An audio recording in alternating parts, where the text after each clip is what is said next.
그 어떻게 삼성전자는 네네. 그 지금 이런 상황 속에서 잘 네네. 하고 있다고 봐야 될까요? 삼성전자가 이번에 이제 제가 전에 여기 한번 출연해서 이야기했었던 것 같은데 시장 자체가 밸류에이션 조정 한번 끝난 것 같다. 한번 주저앉았기 때문에 이제 앞으로 EPS 조정이 있을 거다. EPS 조정이 있고 그 다음이 바닥을 찍고 반등을 할 수 있을 거다라고 했는데 최근에 삼성전자 실적 가이던스를 하향 많이 하죠. 네, 그게 이제 EPS 조정이 되고 있는 과정이라고 보시면 되고요. 네. 자, 이 EPS 조정이 끝나면 바닥이 오는 거예요. 네. 네, 이제 PR이 굉장히 이제 하향 조정되기 때문에 네, 그때부터 이제 바닥을 다지고 올라가는데 정확한 타이밍은 아무도 알 수 없어요. 알 수가 없죠. 그런데 지금은 이제 보통 이 상승장에서는 PER을 봐요. 주가 수익 배율을 보고요. 빠질 때는 PBR을 봅니다. 자산 가치 대비해서 보는데 뭐 역사적으로 보면 대충 락바텀이 뭐 삼성전자는 뭐 한 1, PBR 1 정도 오면 거의 뭐 바텀 수준에 가깝고 하이닉스는 뭐 0.9 정도가 이제 그 바닥이라고 보고 있기 때문에 대충 지금 그 정도 수준이거든요. 지금 거의 1.1 정도가 있나요? 네네 맞습니다. 와, 거의 뭐 여기서 네 거의 지금 1.1도 깨졌을 거예요. 주가 더 밀렸기 신저가라고 때문에. 그러더라고요. 네네 맞습니다. 그러면 여기서 분할 매수한다면 뭐 이거를 뭐 당장 내가 다음 달에 뺏어 써야 되는 돈이면 그렇게 하시면 안 되는 건데 이걸 뭐 최소한 뭐 1, 2년 그냥 충분히 융통할 수 있는 자금이라 그러면 지금 뭐 분할 매수하는 걸 겁낼 필요가 있을까? 네 물론 조금 더 하락할 수는 있는데요. 뭐 제가 봤을 때 그 하방이 그렇게 크진 않은 것 같습니다. 그 아까 말씀해주신 그 뭐 전기차라고 한다고 네네. 하면 그 아까 삼성이 그 전기차를 네네. 만약 한다고 했을 때 거기에서 AP 같은 거 네네. 그걸 못할 경우 LG의 미래가 될 수도 있다. LG의 모습이 될 수도 있다. 맞습니다. 이런 얘기를 좀 해주셨잖아요. 네네. 그러니까 펀더멘털적인 측면에서 네네. 이제 지금 락바텀은 어느 정도 확인을 이제 거의 근처에 온 것 같지만 네네. 또 이게 올라가야 되는 건 또 미래 성장성이 있어야 되는 거니까 그렇죠. 그런 면으로 봤을 때도 괜찮은 건가요? 삼성의 미래는 결국 파운드리에 있죠.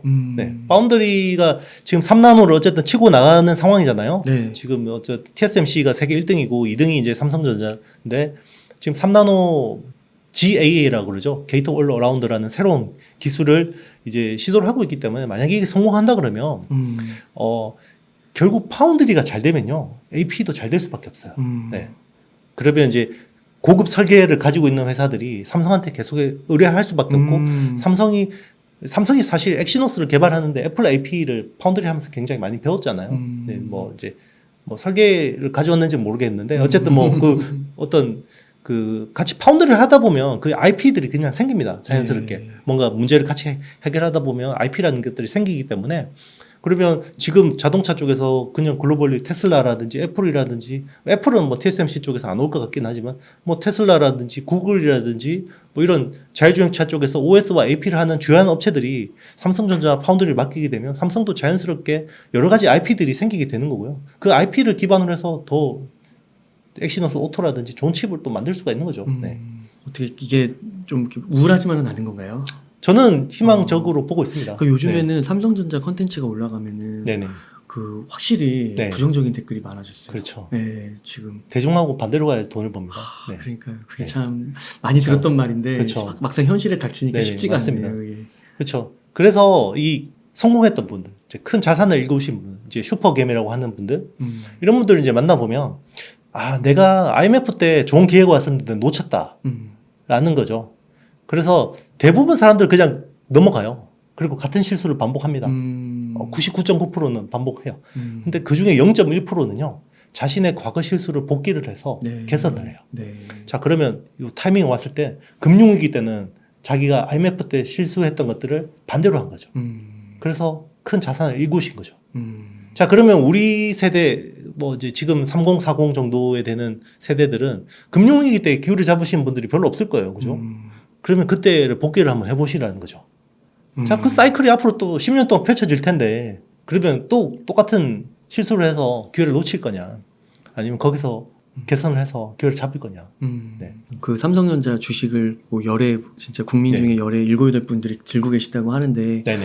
너무 실망하고 속상해하지 마시고 네네. 한번 오늘 이용수 대표님 말씀 한번 들어보면서 다시 한번 삼성전자를 공부해 보시고 살펴보시면 어떠실까? 그러니까 이거는 본인의 선택이에요. 만약에 본인이 삼성전자보다 더 유망하고 향후에 뭔가 독점적인 사업자가 되고 위너가 될 수 있는 기업을 발굴하실 능력이 있다 그러면 그 회사를 사시면 돼요. 네.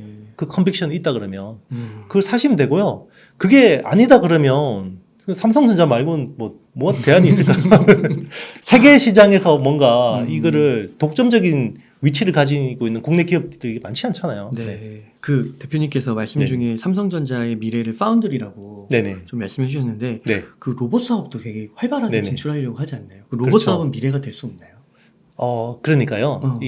그게요. 똑같은 거죠. 아까 어. 우리 처음에 이야기했었잖아요. 그러니까 OS, AP 이야기를 참 잘했다고 생각이 드는데요. 네. 결국 그 OS를 우리가 할 수는 없어요. 그죠? 로봇 OS를 할 수 있나요? 못 하죠. 아마 구글이나 뭐 애플이나 뭐 테슬라 같은 업체들이 할 거예요.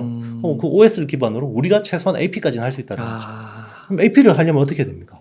설계도 정말 잘해야 되고 파운드리도 잘해야 돼요. 네. 그죠? 우리가 뭐 설계 기술이 뭐 정말 진짜 우리가 뭐 엄청나게 좋아졌는데 TSMC한테 파운드리 맡겨서 미래가 있나는 거죠. 그죠? 네. 미국은 괜찮죠. 미국은 팹리스 업체가 TSMC한테 맡겨서 해도 돼요. 근데 우리가 대만 TSMC한테 맡겨서 했을 때 그 AP가 경쟁력이 있겠냐라는 거죠. 그래서 삼성이 파운드리를 잘 해야지 미래 모빌리티, 미래 로봇, 메타버스 다 연결이 되는 겁니다. 왜냐하면 기본적으로 이제는 AI 반도체예요. 그런 것들은 다. AI 반도체이기 때문에 그 파운드리 정말 잘해야 되고요. 그리고 후공정도 정말 잘해야 됩니다. 네. 후공정도 되게 중요해요. 그래서 그럼 후공정은 좀 네. 작은 기업들이 하는 건가요? 삼성전자가 아니고? 삼성전자에 비하면 작은 기업들인데요. 다 그래도 글로벌 회사들 보면 조단위 매출을 하는 회사들이고요. 사실은 후공정을 TSMC가 제일 잘해요. 글로벌로 보면. 우리는 TSMC의 선단 공정을 많이 주목해서 보지만 이게 좀 히스토리가 있는데요. 이제 원래 그 애플 AP 지금 세계 최고 반도체를 하는 회사가 누구냐 그러면 애플이에요. 세계에서 제일 반도체 설계 잘하는 회사가 누구냐면 애플입니다. 아, 그렇구나. 애플이 제일 잘해요. 그러면 그 애플이 제일 잘하는 반도체를 누가 생산을 했었냐? 처음에는 TSMC. 삼성이 했어요. 삼성이 파운드리를 해줘서 아이폰 7까지 했어요. 아이폰 7인가? 8인가? 하여튼 정확히 기억이 안 나는데 AP를 하다가 삼성이 이제 엑시노스라는 애플의 경쟁 칩이 나왔잖아요. 그러니까 애플이 불편하죠. 그래서 원래 삼성한테 100% 주다가 TSMC를 끌고 온 거예요. 네. 그래서 TSMC하고 삼성하고 50%씩 맡기면서 계속 경쟁을 시켰는데 그게 아이폰 6 때인가 그때쯤이었던 걸로 기억해요. 이제 미세 공정 경쟁을 했어요. 삼성이 14나노였어요. 그리고 TSMC가 16나노였어요. 같은 아이폰 6에 들어가는 칩인데 네. A씨인가 정확하게 모르겠어요. 저도 기억이 가분한데 어쨌든 같은 휴대폰에 들어가는 AP가 2개 나왔는데 네. 그럼 미세 공정이 낮은 애가 더 좋을 거 아니에요, 칩이. 그렇죠. 그죠? 근데 실제로 돌려보니까 TSMC 칩이 더 좋은 거예요. 아, 그래요? 네.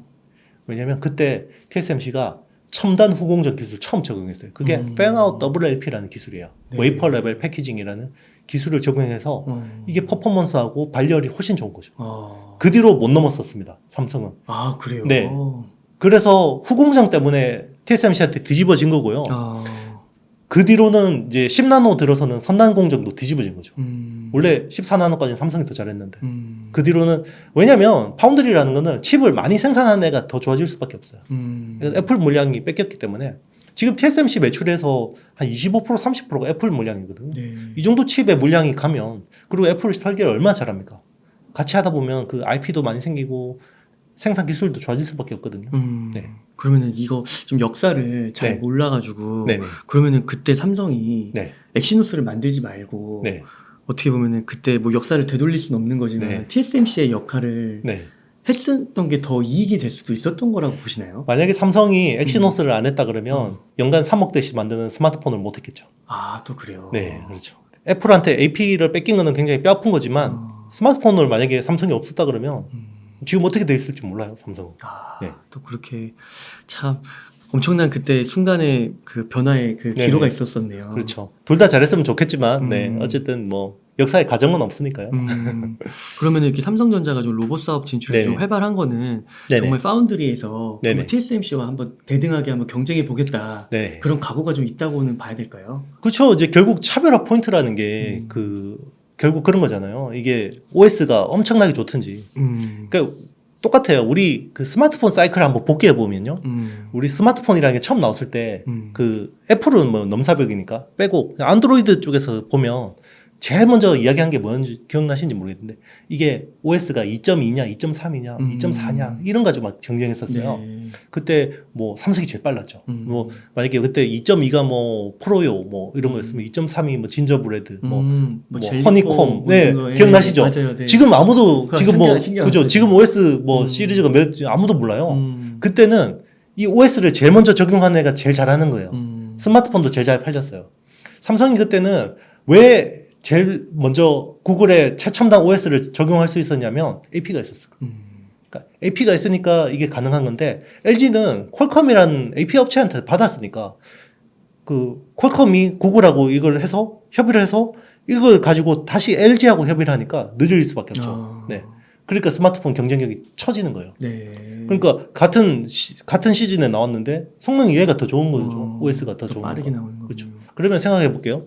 만약 로봇이 만약에 어. 구글로 똑같이 나온다 그러면 누구께 더 좋겠어요? AP 갖고 잘하네. 있는 잘하네. 네, 그게 그럴 수밖에 없는 거죠. 아, 자율주행차도 마찬가지입니다. 네. 그래서 결론적으로는 저력을 믿으신다. 네네. 예, 삼성전자는 지금 충분히 싸고 네. 이럴 때 오히려 한 주라도 더 모아가는 게 그렇죠. 정말 부에 달성하는데 그렇죠. 길일 수 있다. 그렇죠. 이제 우리나라가 이제 뭐 국민소득이 3만 불인데 다시 2만 불로 추락할 거야. 뭐 이렇게 보시는 분들은 그냥 미국 주식 쪽에 많이 비중을 늘리시는 것도 방법이고요. 근데 지금은 미국이 못 사겠어요. 환율 그렇죠. 때문에. 그렇죠. 네. 그러니까 항상 이제 선택이라는 거죠. 그걸 이제 미래를 그래서 예측하면 안 되고 대응하라라는 게 항상 그래서 자산을 펼쳐놓고 거기서 이제 어떻게 보면 리밸런싱 할 수 있게 그렇게 하는 게 중요한 거죠.